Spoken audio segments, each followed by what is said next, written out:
Hi guys, welcome back to my library. I thought it would be really fun if we read a book together. It's one you've heard 100 times, but this time of year it's kind of fun to go back and do something you're really familiar with and just enjoy it again. And that book is The Polar Express. I especially like this one because of the illustrations. They are beautiful. And the author and illustrator of this book is Chris Van Allsburg, um, who went to school for sculpture, but has ended up being a really well-known illustrator with drawings.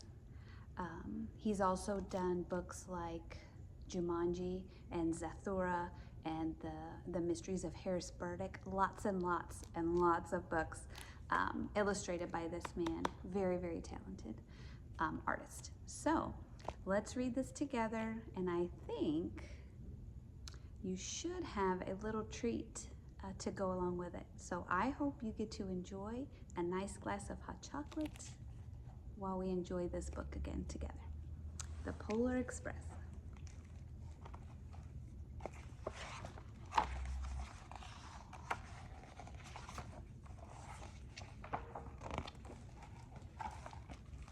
And I'll be sure to show you the pictures.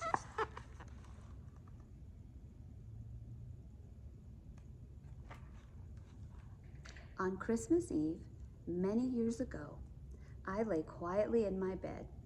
I did not rustle the sheets. I breathed slowly and silently. I was listening for a sound a friend had told me I'd never hear. The ringing bells of Santa's sleigh. There's no Santa, my friend had insisted, but I knew he was wrong. Late that night, I did hear sounds, though not of ringing bells. From outside came the sounds of hissing steam and squeaking metal. I looked through my window and saw a train standing perfectly still at the front of my house. It was wrapped in an apron of steam. Snowflakes fell lightly around it. A conductor stood at the open door of one of the cars. He took a large pocket watch from his vest, then looked up at my window. I put on my slippers and robe. I tiptoed downstairs and out the door. "All aboard," the conductor cried out. I ran up to him. "Well," he said, "are you coming?" "Where?" I asked. "Why, to the North Pole, of course," was his answer. "This is the Polar Express." I took his outstretched hand and he pulled me aboard.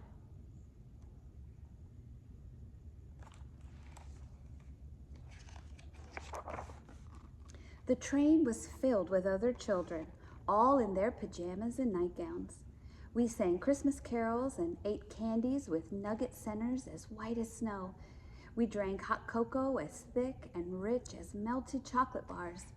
Outside, the lights of towns and villages flickered in the distance as the Polar Express raced northward.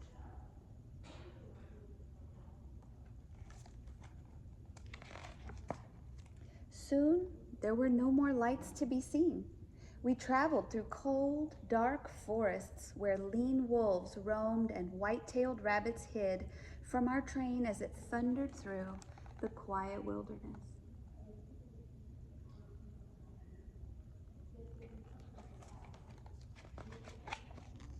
We climbed mountains so high it seemed as if we would scrape the moon.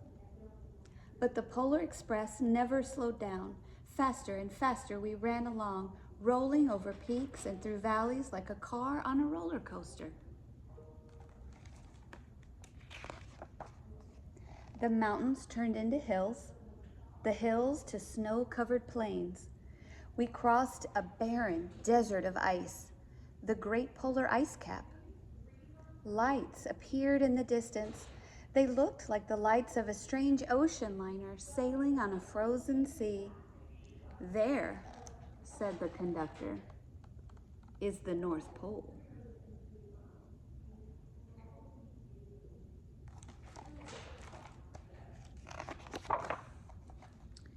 The North Pole. It was a huge city, standing alone at the top of the world, filled with factories where every Christmas toy was made. At first, we saw no elves. They're gathering at the center of the city, the conductor told us. That is where Santa will give the first gift of Christmas. Who receives the first gift? We all asked. The conductor answered, he will choose one of you.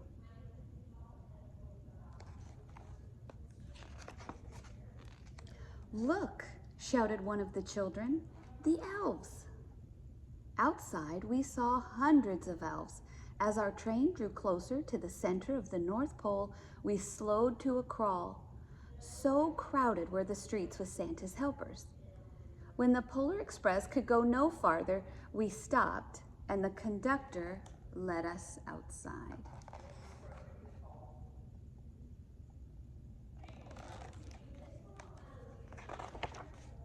We pressed through the crowd to the edge of a large open circle.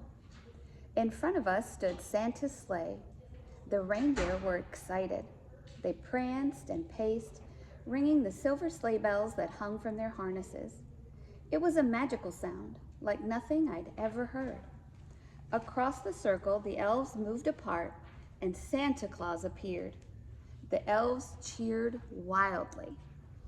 He marched over to us and, pointing to me, said, "Let's have this fellow here." He jumped into his sleigh. The conductor handed me up. I sat on Santa's knee and he asked, "Now what would you like for Christmas?"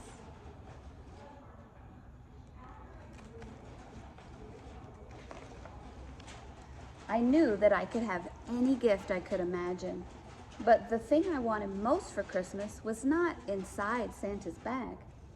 What I wanted more than anything was one silver bell from Santa's sleigh. When I asked, Santa smiled. Then he gave me a hug and told an elf to cut a bell from a reindeer's harness. The elf tossed it up to Santa. He stood, holding the bell high above him, and called out, "The first gift of Christmas."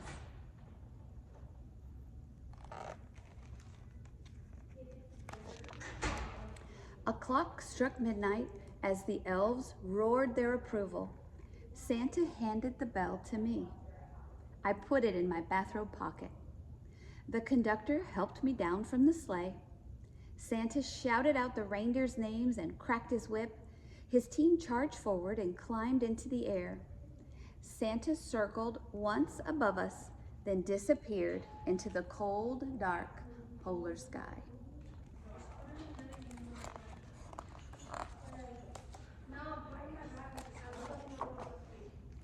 As soon as we were back inside the Polar Express, the other children asked to see the bell. I reached into my pocket, but the only thing I felt was a hole. I had lost the silver bell from Santa's sleigh. "Let's hurry outside and look for it," one of the children said. But the train gave a sudden lurch and started moving. We were on our way home.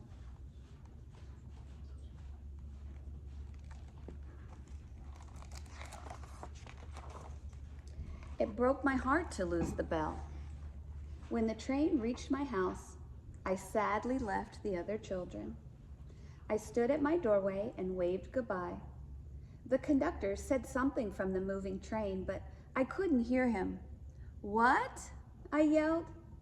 He cupped his hands around his mouth. "Merry Christmas," he shouted. The Polar Express let out a loud blast from its whistle and sped away.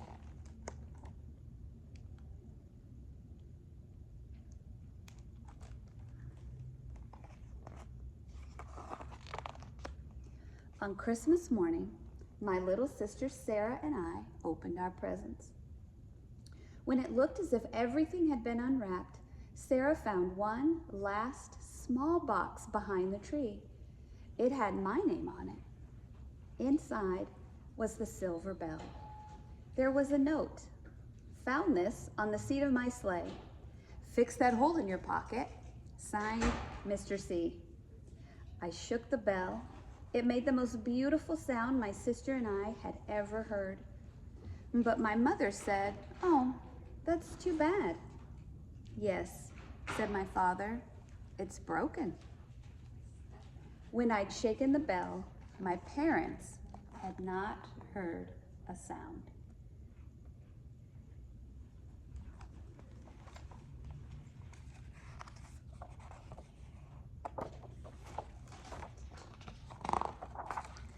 At one time, most of my friends could hear the bell. But as years passed, it fell silent for all of them. Even Sarah found one Christmas that she could no longer hear its sweet sound. Though I've grown old, the bell still rings for me, as it does for all who truly believe. The end. A sweet story with beautiful illustrations reminding us to keep our beliefs strong this Christmas. I even wore my Believe Santa shirt today. I hope you enjoyed that. I hope you have a wonderful, wonderful Christmas and great time with your family and rest and relaxation and lots of yummy food. And get ready for the new year. Bye.